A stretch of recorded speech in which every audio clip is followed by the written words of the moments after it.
skala pengukuran. Menurut Sugiono, skala pengukuran merupakan kesepakatan yang digunakan sebagai acuan untuk menentukan panjang pendeknya interval yang ada dalam alat ukur, sehingga alat ukur tersebut bila digunakan dalam pengukuran akan menghasilkan data kuantitatif. Dengan skala pengukuran ini, maka nilai variabel yang diukur dengan instrumen tertentu dapat dinyatakan dalam bentuk angka sehingga akan lebih akurat, efisien, dan komunikatif. Sifat skala pengukuran di sini ada 4. Yang pertama yaitu skala nominal, yang kedua skala ordinal, yang ketiga skala interval, dan yang terakhir yaitu skala rasio. Skala nominal adalah skala pengukuran paling sederhana atau tingkatannya paling rendah di dalam suatu penelitian. Skala ini hanya digunakan untuk memberikan kategori saja. Misalnya digunakan untuk memberi label, simbol, lambang, atau nama pada sebuah kategori sehingga akan mempermudah pengelompokan data menurut kategorinya.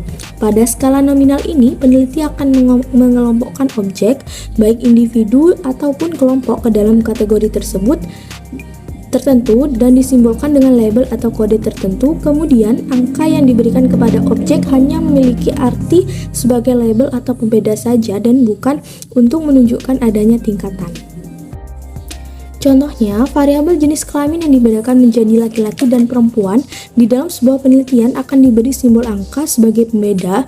Misalkan laki-laki diberi simbol angka 1 dan perempuan diberi simbol angka 0. Simbol angka di sini hanya untuk membedakan saja, tidak menunjukkan bahwa satu lebih besar dari 0 dan sebagainya. Skala yang kedua yaitu skala ordinal, merupakan skala pengukuran yang sudah menyatakan peringkat antar tingkatan. Jarak atau interval antar tingkatan juga tidak harus sama. Skala ordinal ini memiliki tingkatan yang lebih tinggi daripada skala nominal, karena skala ini tidak hanya menunjukkan kategori saja, tetapi juga menunjukkan peringkat. Di dalam skala ordinal, objek atau kategorinya disusun berdasarkan urutan tingkatannya, dari tingkat terendah ke tingkat tertinggi atau sebaliknya. Contoh dari skala ordinal yaitu pada variabel sikap seseorang terhadap suatu pernyataan, sikap tersebut dapat disimbolkan dengan angka seperti 5 untuk sangat setuju, 4 setuju, 3 biasa saja, 2 tidak setuju, dan 1 sangat tidak setuju.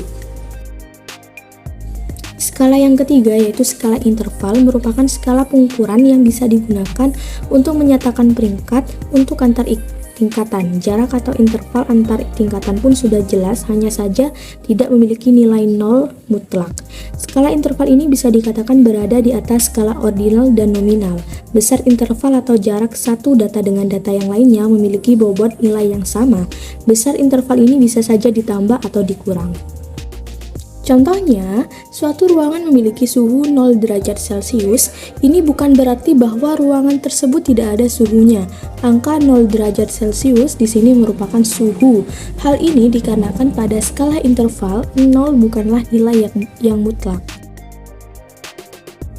Skala yang terakhir yaitu skala rasio adalah skala pengukuran yang ditujukan pada hasil pengukuran yang bisa dibedakan, diurutkan, memiliki jarak tertentu, dan bisa dibandingkan. Skala rasio ini merupakan tingkatan skala paling tinggi dan paling lengkap dibandingkan skala lainnya.